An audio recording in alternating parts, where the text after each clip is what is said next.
शाळेची मधली सुट्टी सिरीज चालू आहे आणि आज आपण मुलांच्या डब्यासाठी झटपट तयार होणारा गव्हाच्या पिठापासून पौष्टिक पदार्थ बनवणार आहोत. नमस्कार, मी प्रियाज किचन कट्टामध्ये तुमच्या सर्वांचं खूप खूप स्वागत करत आहे. सकाळच्या घाईमध्ये झटपट तयार होणारा नाश्ता किंवा मुलांच्या डब्यात देण्यासाठी गव्हाच्या पिठापासून पौष्टिक असे धिरडे बनवणार आहोत. अगदी कमी साहित्यात आणि कमी वेळेत हा पदार्थ तयार होतो. चला तर मग रेसिपीकडेच वळूया. धिरडे बनवण्यासाठी इथे मी गव्हाचं पीठ घेतलेलं आहे. 1 वाटी गव्हाचं पीठ घेतलेलं आहे आणि यामध्ये आपल्याला 3 चमचे रवा घालायचा आहे. तुम्ही रवा कोणताही जाडा किंवा बारीक घालू शकता. यानंतर यामध्ये आपल्याला चवीनुसार मीठ घालायचं आहे. आता हे सर्व सुके जिन्नस आपल्याला व्यवस्थित मिक्स करून घ्यायचे आहे. पिठामध्ये आता आपल्याला आवश्यकतेनुसार पाणी घालून सैलसर असं एक मिश्रण तयार करून घ्यायचं आहे. इथे मी 1 ग्लास पाणी घेतलेलं आहे आणि गरजेनुसार थोडं थोडं करूनच पाणी घालत या पिठाच्या गुठळ्या मोडून घेत आपल्याला एक मिश्रण तयार करून घ्यायचं आहे. इथे बघा, आपलं हे मिश्रण छान असं तयार झालेलं आहे. अजिबात यामध्ये गुठळ्या नाहीत. आपल्याला असंच मिश्रण तयार करायचं आहे. मिश्रण थोडं घट्ट असेल तर यामध्ये थोडं आणखी पाणी घालायचं आहे. इथे माझं हे परफेक्ट मिश्रण तयार झालेलं आहे. आता यावर आपल्याला झाकण ठेवून 10 ते 15 मिनिटं बाजूला ठेवायचं आहे. धिरड्याच्या या मिश्रणामध्ये आपण रव्याचा वापर केलेला आहे. रवा छान फुलून यावा यासाठी आपण हे मिश्रण थोडा वेळ बाजूला ठेवले आहे. तोपर्यंत ह्या भाज्या बारीक चिरून आणि किसून घेणार आहे. इथे बघा, एक छोटा गाजर घेतलेला आहे. पाव वाटी गाजराचा किस घ्यायचा आहे. आपण जे आलं किसून घेतो त्याच किसणीने मी हे गाजर किसून घेते, म्हणजे छान बारीक किसलं जाईल. गाजर आपलं किसून झालेलं आहे. आता आपल्याला सिमला मिरची बारीक चिरून घ्यायची आहे. आतले ही जे बिये आहे ते मी काढून घेणार आहे. एरवी मुलं भाजी खाण्यासाठी पुष्कळ कंटाळा करतात. मग अशा प्रकारे एखाद्या पदार्थामध्ये भाज्या बारीक चिरून आपण घालू शकतो, म्हणजे मुलांच्या पोटात त्या भाज्या जातात आणि मुलांना कळत देखील नाही. तुमच्याकडे जर का पालक किंवा मेथी असेल तर ते देखील अगदी बारीक चिरून यामध्ये घालू शकता. इथे माझ्याकडे गाजर आणि फक्त सिमला मिरची आहे, तेच मी बारीक चिरून या धिरड्यामध्ये घालणार आहे. इथे मी फक्त अर्धी सिमला मिरची बारीक चिरून घेणार आहे. सिमला मिरची चिरून झाली की आपल्याला कोथिंबीर देखील अगदी बारीक चिरून घ्यायची आहे. धिरड्यामध्ये घालण्यासाठी मी 2 हिरव्या मिरच्या देखील घेतलेल्या आहेत. त्या बारीक तुम्ही चिरून घालू शकता, पण मी यामध्ये ह्या मिरच्या ठेचून घालणार आहे, म्हणजे त्या मुलांच्या दाताखाली खाताना येणार नाही.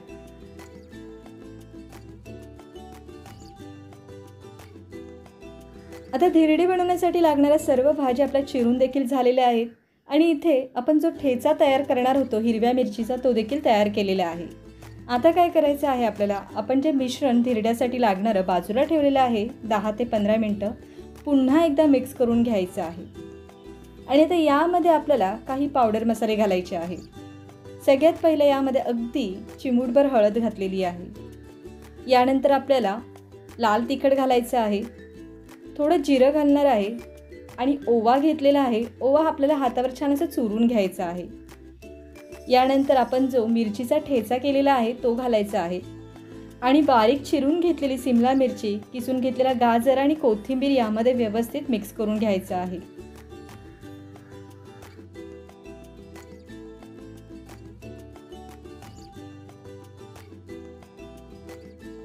भाज्या घालून झाल्यानंतर आपण हे मिश्रण व्यवस्थित मिक्स करून घेतलेलं आहे. आपण आधीच यामध्ये मीठ देखील घातलेलं आहे. एकदा चव घेऊन बघायची आहे.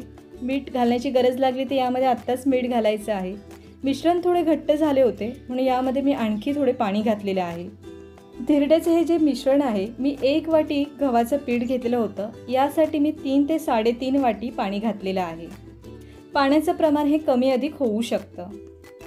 आपल्याला एवढं लक्षात ठेवायचं आहे की मिश्रण पॅनमध्ये सोडल्यानंतर मिश्रण अगदी आरामात पसरलं जाईल इथपर्यंत आपल्याला हे मिश्रण पातळ करायचं आहे. मी हे धिरडं बिडाच्या तव्यावर बनवणार आहे. तुम्ही नॉनस्टिक पॅन असेल तर त्यामध्ये देखील बनवू शकता.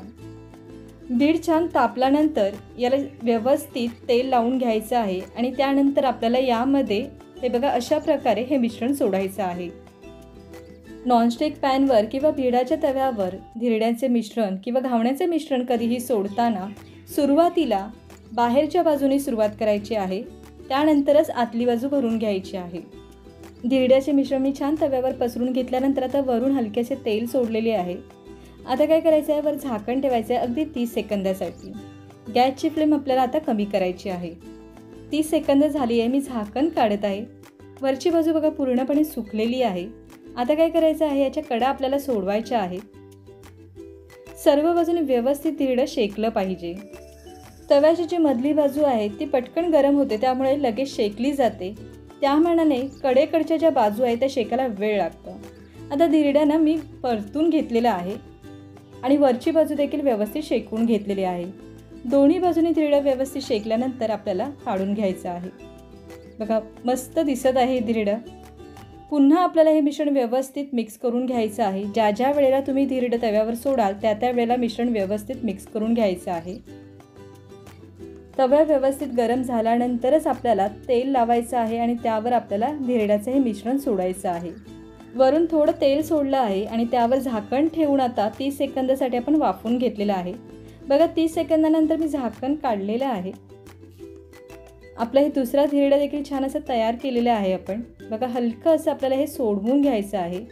धिरड्याच्या दोन्ही बाजू मी व्यवस्थित शेकून घेणार आहे. आता ही पलटून घेतलेली वरची बाजू देखील आपल्याला व्यवस्थित शेकवायची आहे. अगदी 1 मिनिट आपण शेकून घेणार आहोत. तुम्ही बघू शकता धिरड्याला मस्त अशी जाळी सुटलेली आहे आणि दिसायला देखील खूप छान दिसत आहे.